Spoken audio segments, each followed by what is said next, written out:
Hello students, how are you? I hope you all are good and healthy. See students, now in this lockdown period, just stay home and be safe. Okay. See, today I am going to take your poem number 1 of English of 4th standard. So means today I am going to take your standard 4th English.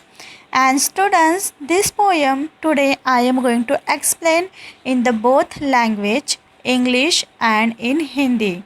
So now let's see the poem. First look at the title of the poem. Okay, what is the title? The Rain in the Night.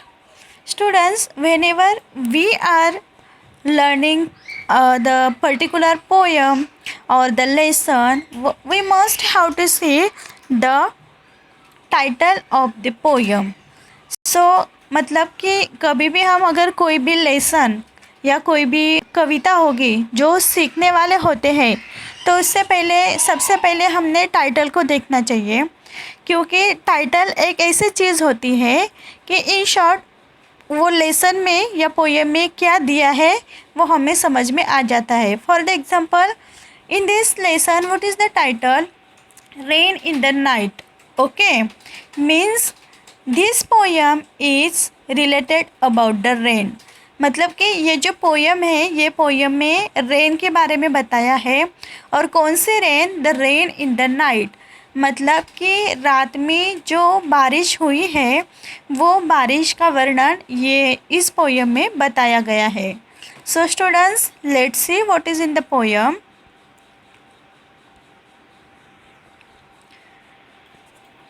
Raining all night long, sometimes loud, sometimes soft, just like a song. See what is in the first stanza. In the first stanza, there is raining all night long. Means, see, this is a poem written by Amelia Josephine Burr. Okay, so the Amelia means the poetess is telling us that raining all night long.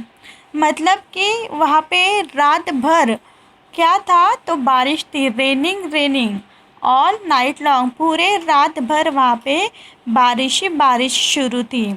Sometimes loud, sometimes soft, just like a song. तो वो बारिश भी कैसी थी? तो some time वो बहुत loud थी. मतलब बारिश की जो आवाज़ थी, जब बारिश की बूंदें छत पे आती है या फिर वो नीचे गिरती है तब वहाँ पे हम देखते हैं कि उसका आवाज़ होता है. तो वो आवाज़ कैसे थी? रेन की आवाज़. तो some time that is loud, बहुत ज़ोर से थी. And some time that is soft, कि कई बार वो जो आवाज़ था वो बहुत ज़ोर से था, कई बार वो जो आवाज़ थी वो बहुत ही मतलब सॉफ्ट थे. Just like a song. और कैसे थे? तो वो जो आवाज़ थी, वो जो साउंड था, तो वो सॉन्ग के जैसे थी. सॉन्ग के जैसे मतलब कि हमें पता है कि सॉन्ग कैसे होता है कि हम जब भी कोई सॉन्ग बोलते हैं या कोई पोएम होगी तो गाना होगा तो वो हम कैसे बोलते हैं कि उसमें कुछ रिदम होता है, कुछ म्यूज़िक होती है, कुछ राग होता है.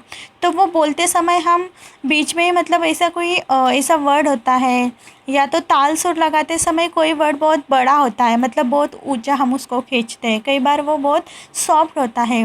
तो सॉन्ग की तरह ही ये जो रात में जो बारिश हुई थी तो वो बारिश की आवाज़ भी कैसे थी? तो सम टाइम वो बहुत लाउडली थी, मतलब बहुत ज़ोर से बारिश की आवाज़ आ रही थी. सम टाइम वो बहुत मतलब सॉफ्ट थी, जैसे कि एक गाना होता है. ओके, सो स्टूडेंट्स, ये हो गया हमारा फर्स्ट स्टैंजा. सो ये फर्स्ट स्टैंजा में हमने क्या देखा कि वहाँ पे रात भर बारिश थी और वो बारिश सम टाइम कैसे थी? तो बहुत ज़ोर से आवाज़ आते थे, सम टाइम वो बहुत ही सॉफ्ट थी. ओके, जैसे कि एक सॉन्ग होता है. Now students, look at the second stanza. अभी हम देखते हैं कि जो एमेलिया है उन्होंने सेकेंड स्टैंजा में क्या बताया है. सी students, in second stanza she has said that there will be rivers in the gutters and lakes along the street. It will make our lazy kitty wash his little dirty feet. Here, she wanted to tell us that there will be rivers in the gutters. Means कि Emilia हमें ये बता रही है कि जब रात भर बारिश शुरू थी तब इतनी ज़ोर से बारिश थी कि वहाँ के जो गटर्स है there will be rivers in the gutters. See students here see saying rivers in the gutter, पर हाउ इट इज़ पॉसिबल. मतलब कि गटर्स हमको पता है क्या होता है कि गटर्स एक छोटा सा ऐसा चैनल होता है कि जिससे थ्रू हम क्या करते हैं, हमारे जो पानी होता है वो एक जगह से दूसरे जगह पे हम छोड़ देते हैं. बराबर है. जैसे कि हमारा घर का कोई पानी होगा जो हम यूज़ करते हैं, जो वेस्ट वाटर होता है वो पास करने के लिए गटर्स बनाते हैं. मतलब ये बहुत छोटा सा होता है. तो इतने छोटे से गटर्स में रिवर्स कैसे आ गई. बट उनका बोलने का मतलब ये है कि रिवर्स इन द गटर्स मतलब कि जो गटर्स थे the gutters were full of waters. Okay, मतलब गटर पूरे पानी से भरा हुआ था. इतना फुल भरा हुआ था कि ऐसे लगता था कि अब वहाँ पे क्या है तो रिवर्स है. मतलब वहाँ पे अभी रिवर्स आने वाली है. इतना सारा पानी रात भर वहाँ पे था. See students, and she said and legs along the street. और जो स्ट्रीट था, स्ट्रीट के बाजू में भी क्या था, सो लेग्स था. मतलब लेग्स मतलब क्या हो गया कि स्ट्रीट के बाजू भी इतना सारा पानी भरा हुआ था कि वो लेग्स के जैसे, लेग्स मतलब एक तालाब के जैसे दिख रहा था. मतलब कि रात भर इतनी ज़ोर से बारिश हुई थी कि बारिश की वजह से जो गटर्स थे वो भी फुल ऑफ वाटर हो गए थे और वो रिवर्स के जैसे अभी मॉर्निंग में दिखेंगे. और जो स्ट्रीट है तो वो स्ट्रीट के बाजू में भी बहुत सारा पानी ऐसे मतलब कलेक्ट हो चुका है, जमा हो चुका है कि वो पानी कैसे है तो ऐसे दिखेगा जैसे कि स्ट्रीट के बाजू में तालाब आ गया हो.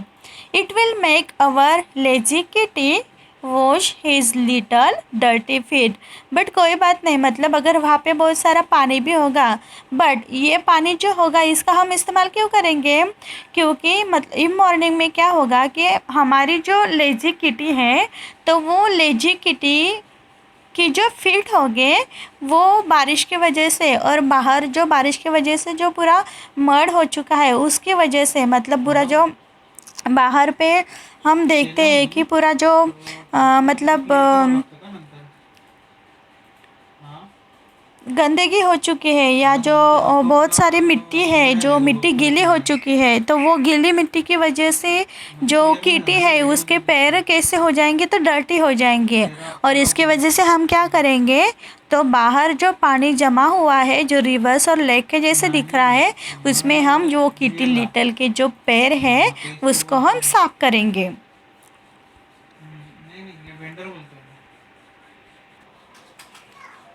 Now students, look at the third stanza. What is in the third stanza? The roses will wear diamonds like kings and queens at court, but the pansies all get muddy because they are so short. See students, in the third stanza, the Amelia is telling us that the roses will wear diamonds. Means now we know that this is the night time and in this night time the raining is there. So in the morning what will happen, that the roses will wear diamonds like kings and queens at court.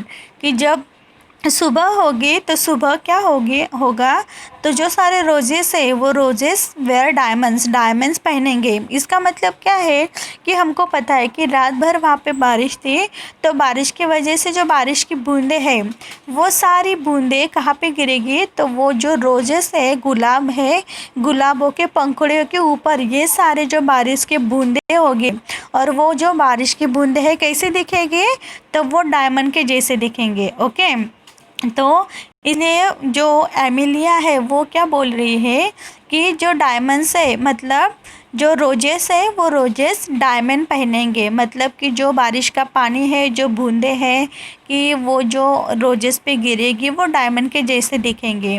जैसे कि हमको पता है कि जो Kings होते हैं या क्वींस होते हैं कि वो क्या करते हैं, जब कोर्ट में जाते हैं तो वो डायमंड्स पहनते हैं। तो रोजेस भी इस किंग और क्वींस के जैसे डायमंड पहनेंगे, बट कब? In morning. But the pencils all get muddy because they are so short. But क्या होगा कि वहाँ पे जो रोजेस है, रोजेस के साइड में नीचे पेंसिल्स भी है। See what is the pansy? Pansy, this is the plant which are giving the flowers. Okay, so ये जो पैंसीज है मतलब कि छोटे जो मतलब ऐसे प्लांट्स है कि जो छोटे छोटे फ्लावर्स देते हैं। तो ये जो पैंसीज है ये पूरे मड़ी हो जाएंगे, मतलब एक तरफ जो रोजेस है वो तो डायमंड पहनेंगे, लेकिन दूसरे तरफ जो पैंसीज है वो पैंसीज मड़ी हो जाएंगे। मड़ी मतलब क्या कि वो जो है वो पूरे जो गीली मिट्टी होगी, जो चिखल मतलब जो गीली मिट्टी होगी, मड होगी, तो इसमें क्या होगा वो पूरे गंदे हो जाएंगे। और वो मतलब ये पेंसिल जो है वो मडी क्यों होंगे? क्योंकि दे आर सो शॉर्ट, वो इतने छोटे हैं कि जब रात में बारिश का पानी आता है तो जब पानी आएगा और पानी की वजह से जब ऊपर से नीचे पानी आएगा तो जो मिट्टी है वो सारी गीली मिट्टी वो पेंसिल्स के ऊपर पड़ेगी, गिरेगी। और पेंसिल्स के ऊपर गिरने के बाद क्या होगा कि वो जो पेंसिल्स हैं मतलब जो छोटे छोटे पेड़ है जो बहुत सुंदर से फ्लावर्स देते हैं, वो सारे पेंसिल्स मड़ी हो जाएगी। Okay, see what is in the next. I'll sail my boat tomorrow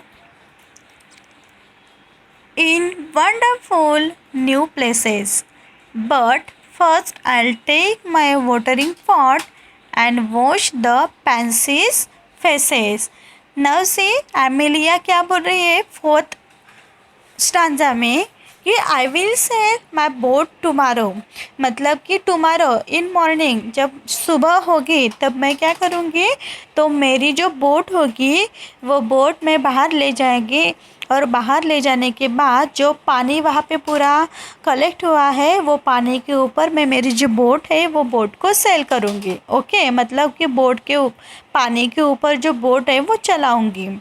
then in wonderful new places, कौन सी जगह पे उसको बोट चलानी है, तो जो वंडरफुल न्यू प्लेसेस है मतलब कि न्यू प्लेसेस कौन से कि जहाँ पे मतलब जो गटर्स है या साइड में जो स्ट्रीट के साइड में जो पूरा पानी भरा हुआ है, तो वहाँ पे न्यू रिवर्स और लेक्स के जैसे जो जगह दिख रही है, तो ये एक नई जगह है कि जहाँ पे मैं कल क्या करने वाली हूँ, तो मेरे जो बोट्स है वो बोट्स मैं वहाँ पे लेके जाऊँगी और वो बोट्स मैं वहाँ पे खेलूँगी, वहाँ पे वो बोट्स पानी में चलाऊँगी।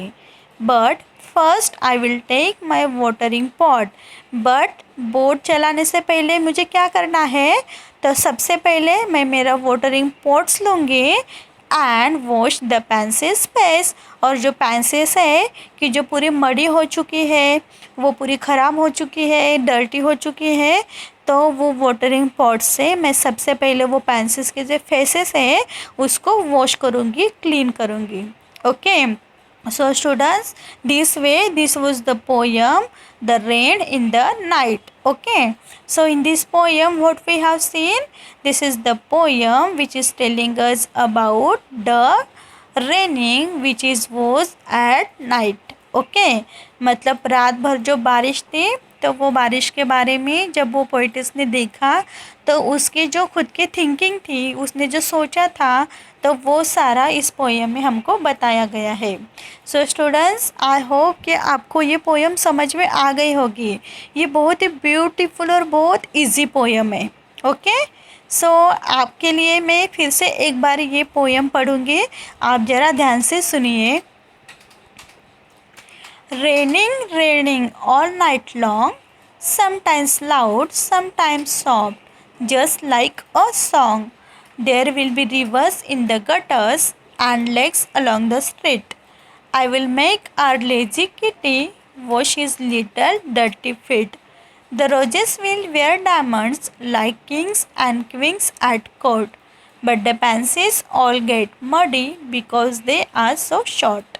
I'll sail my boat tomorrow in wonderful new places, but first I'll take my watering pot and wash the pansies' faces. So students, this way this poem is complete here. I hope you have understood this poem. अगर आपको ये poem समझ में नहीं आई है या आपको कुछ भी डिफ़िकल्टीज़ होगी तो आप मुझे कमेंट्स करके उसके बारे में पूछ सकते हो. Okay, bye, take care.